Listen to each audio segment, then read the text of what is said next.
I was browsing on Slashdot and came across a post titled Silicon Valley Adopting the Chinese Style of Social Monitoring. So I don't know if you know, but China has already done social credit. It's like our credit system, except it's social credit based on stuff you do. Of course, it's just sort of a expansion of the credit monitoring system because they take into account sort of good deeds you do, bad deeds you do, being a public nuisance, for example. And that affects a lot of things. Affects whether you could fly on an airplane, affects whether you could buy a train ticket. It really causes a big hassle to your life if you're banned or have a low social credit score. Some places are even testing that you can know how much other people are in debt around you. It pops up. And so it's saying that, in the US, even though we don't technically have this, the tech giants, Silicon Valley per se, even though, a lot of these giants are actually not in Silicon Valley, like Amazon, Microsoft are in Seattle. But the idea is that they're also changing things, and you have a score of who you are online, and this influences things. Some examples they gave were that New York State, I guess, said insurance companies can look at your social media posts to determine your risk and affect your premiums that way. They also said that WhatsApp, for example, you may get banned if you have too many people block you. The article says the problem is this is extra legal, presuming that just because things are done legally, they're okay. As we all know, that's not the case. For example, the do not fly list is technically legal, but not really legal. It usually exists outside the normal judicial system that people have access to. Very hard to challenge. You don't even know that you're not on a do not fly list. But the thing is, they're too late because this has already happened. In the US, social media has already affected people's life.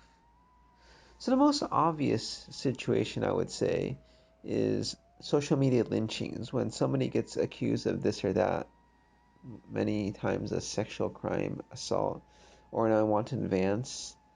Before all the information is put out there, people made their judgment already. And this person now loses their job, gets lots of spam, hate phone calls, death threats, etc.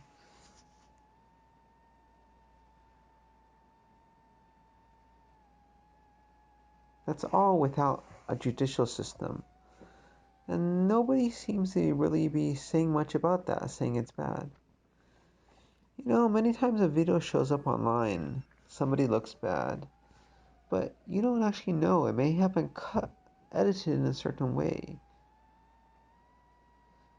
Makes somebody out to be a bad guy when they're actually the good guy. Somebody looks like he's hitting somebody. Well, he actually got hit first, but that part was not recorded for some reason. Sometimes the person is completely innocent, but they're deemed guilty in the quick to judge world of social media. In Asia, it's already happened, so in a small country like Singapore or even Taiwan, stuff travels very quickly. One example is people getting photographed not giving up their seat for another person. A lot of times there's special seats, priority seats they call them, where you should give it up for, a pregnant lady, a disabled person, an elderly person. But what happens if you don't need to give it up? Not all seats are priority seats. Somebody in Taiwan told me that one way that elderly take advantage of this is they don't actually buy a seat on the high-speed train. Sometimes the high-speed train is pretty full. One way to guarantee a seat is to actually buy a seat. But you could be too late to actually buy a seat and just have standing room only, basically, or you take a unreserved seat. or you don't want to pay extra. And so the elderly person goes to the train and just tells the person to give up their seat. They expect them to. But do they have any right to expect a person not sitting in a priority seat to give up their seat? Many times people feel like they're forced to because the picture looks bad. But you don't see the whole story, just one picture. You don't see that this person is so stingy that they didn't want to buy their seat. Or that this person was duly warned that there may be no seats available. Do they really want to take this train?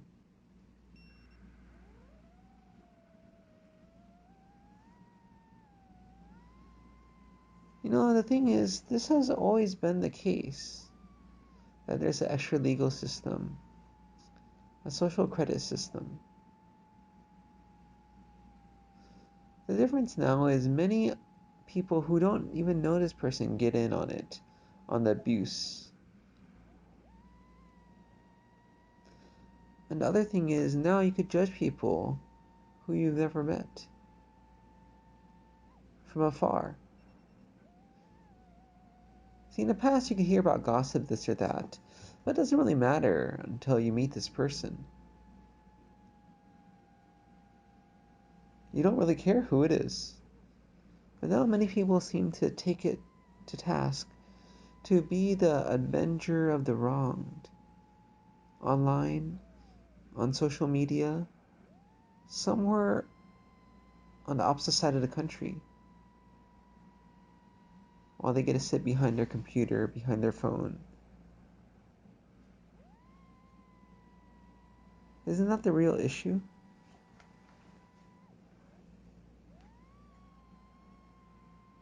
It's one thing to meet somebody in person,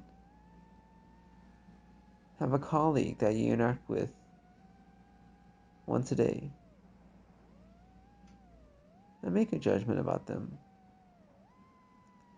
It's another thing when this person's halfway across the world. Remember the term armchair quarterbacking? This idea that you sit on your comfy lazy boy at home watching football on TV. I shouldn't have done that. What's this coach doing? We all know this person has no ability to actually coach a football team.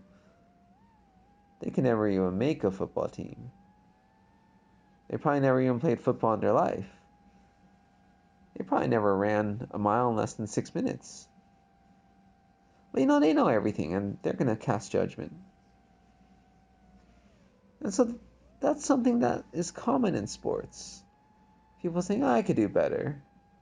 But we all know they can't. And we all laugh and we allow it, but we know they really don't believe it. But now it's about casting judgments on people in life situations that you aren't in, that you know nothing about. I think that's the big issue. These tech companies, they're just trying to aggregate information. They're trying to put people in a neat little category. See, the difference between the Chinese social credit score and the credit score of the US tech giants is that the tech giants really don't care about helping people. They don't care about whether they make people's lives better or worse. All they care about is making money. And they need to categorize people in order to make money so advertisers know who they are targeting. They want to make sure they get this right specific audience. So you look at billboards outside and you see all these ads when you're driving from Victoria to the airport in British Columbia. You come across a section where you have lots of billboards lining both sides of the road. Ads about this or that. Here in Canada, I realize I'm getting lots of ads when I'm browsing online. Canadian political ads, which I could care less about. But they presume that because I'm in Canada, it matters. Well, it doesn't matter. I could care less. Second of all, I can't vote here anyways. I'll be gone in a week or so. But advertisers want to target specifically.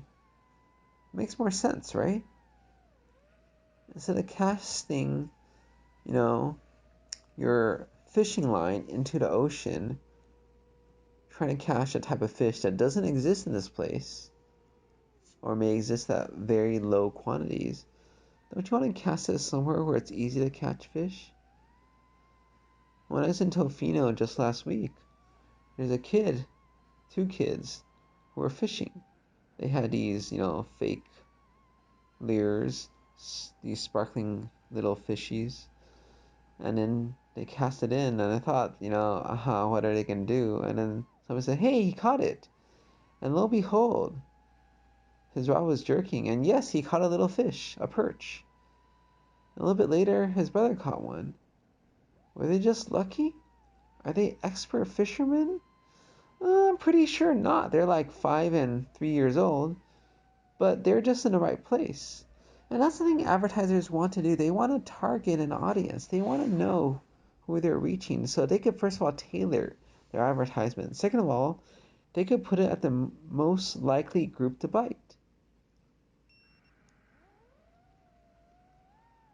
So all the tech companies are trying to do is just help them target, pigeonhole people. But they have this extra information, and they're obviously going to sell it. For them, it's not a slippery slope at all. It's just the next step. Someone's likes, dislikes. Yeah. Somebody's behavior. Yeah. Same thing, right?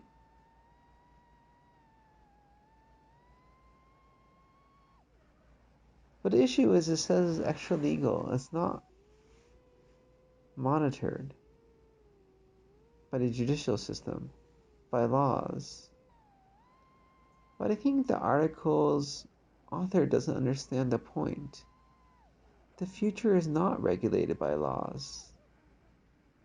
Laws do not exist for the future because the future doesn't exist yet. We're happening in a world that's changing very quickly. Laws are outdated. By the time they make a law, which takes years in the US because everything's so slow, it won't matter anymore. I think the thing is, principles need to be changed. Allow people who have decisional capacity to make judgments, whether this is allowable or not. Remember the whole saying, it's the spirit of the law versus the letter of the law? I think that's a moot point. The letter of the law has already been destroyed. The spirit of the law, we need more than just a spirit. We need a spirit of the law to be the letter of the law, to be enforceable.